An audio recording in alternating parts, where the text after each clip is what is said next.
Être étudiant, c'est à la fois une chance, un mérite et une responsabilité. C'est une chance dans la mesure où l'étudiant n'a pas choisi lui-même à ses 7 ans d'aller à l'école. Il a fallu, chez la majorité, l'insistance et les menaces des parents. Donc, c'est parce que contrairement à d'autres, vous avez eu la chance d'avoir des parents conscients et déterminés à vous donner une bonne éducation et une formation pour que vous puissiez assurer la relève et garantir votre avenir. Si vous étiez né dans un village sans école, si vos parents avaient refusé de vous amener à l'école, si tout simplement ils n'avaient pas les moyens financiers pour assurer vos fournitures, inscriptions et autres cotisations, vous ne seriez peut-être jamais étudiant. Vous devriez alors rendre grâce à Dieu. Alhamdulillah. Cependant, la chance seule n'a pas suffi à ce parcours de combattant. Il y a aussi beaucoup de mérite. Vous devriez être fiers de vous. Combien de fois vous vous êtes levé dans le froid matinal? Combien de nuits avez-vous passé sans dormir en révisant comme des fous? Combien d'épreuves, devoirs, compositions, examens avez-vous surmonté comme des athlètes dans une course à obstacles? Beaucoup sont tombés sur le chemin. Certains ont été exclus, d'autres se sont découragés et ont abandonné. Vous avez tenu bon. Vous avez résisté dans des conditions difficiles. J'imagine que vous n'aviez pas toujours de la lumière pour apprendre. La lampe à tempête manquait des fois du pétrole. Les 50 francs que coûte une bougie n'étaient pas réunis. Vous appreniez des fois vos leçons près du feu de bois. Des fois pendant la journée. Peut-être le matin chez vous ou sur le chemin de l'école. Je sais que le repas n'était pas toujours assuré, le transport manquait, les travaux domestiques prenaient tout votre temps et vous rendaient moins performants. Vous êtes peut-être tombé quelquefois, on s'est moqué de vous. Vos parents se sont découragés et vous ont demandé d'arrêter. Ou bien, ils vous ont soutenu. Mais, vous avez toujours trouvé la force de résister. Et aujourd'hui, malgré tous les tumultes, vous êtes là.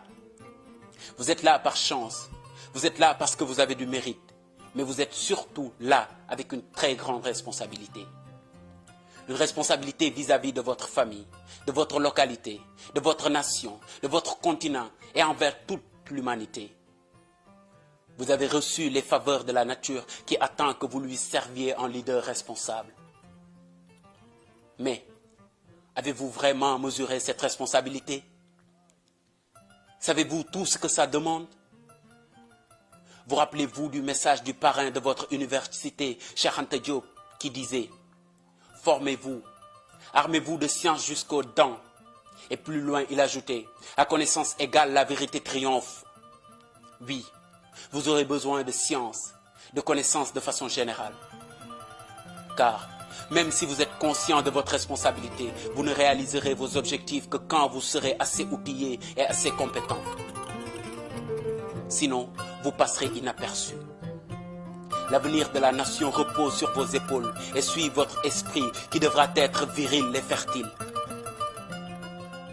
Vous devez faire partie des leaders de votre localité. Vous devez influencer positivement la jeunesse de votre terroir en proposant une vision et en partageant vos connaissances et compétences. Il ne s'agit pas forcément de faire de la politique, mais plutôt de participer à la gestion de la cité. La nature ne vous a pas choisi pour rien. Elle vous a chéri pour que vous serviez la communauté. Car elle sait que vous en êtes capable. Je suis sûr que vous y parviendrez. Mais je sens le devoir pour moi de vous dire que ça ne sera pas une mince affaire. C'est vrai. Vous avez surmonté beaucoup d'obstacles jusque-là. Mais il vous reste encore du chemin à faire. Désolé de vous le dire. Mais les diplômes ne suffiront pas, encore qu'il faut se battre pour les obtenir. Vous avez peut-être constaté le taux d'échec à l'université. De 3000 étudiants en première année, vous pouvez vous retrouver avec moins de 200 en master. Je vous souhaite tout de même d'être parmi les doctorants. Je vous rassure aussi, car même avec le bac, vous êtes déjà quelqu'un. Youssou N'Dour ne l'a pas. Cheikh Amar non plus. Et Macky Sall n'est pas le plus diplômé du Sénégal. Donc, vous êtes déjà à mesure d'assurer votre responsabilité, pourvu que vous sachiez déterrer le leader en vous. Oui, le génie qui sommeille en chacun de vous. Parce que cette responsabilité a besoin d'une personne forte, ambitieuse et endurante pour surpasser les épreuves qui vous attendent.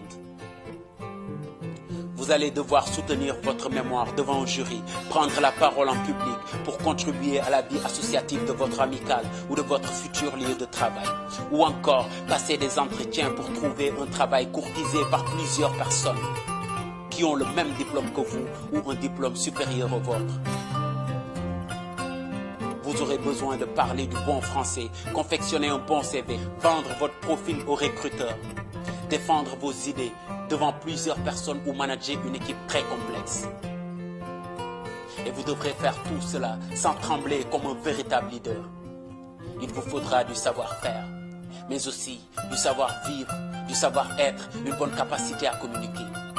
Alors, je vous conseille déjà de sortir de votre zone de confort pour affronter le monde.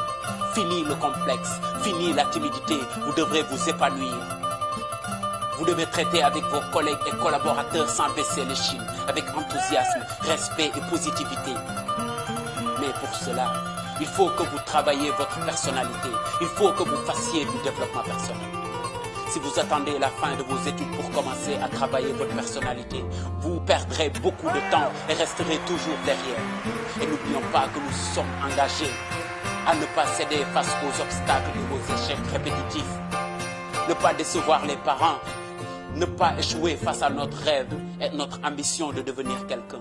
Ne pas donner raison à ceux qui pensent qu'on n'y arrivera jamais et qui attendent notre défaite avec des dents bien curées.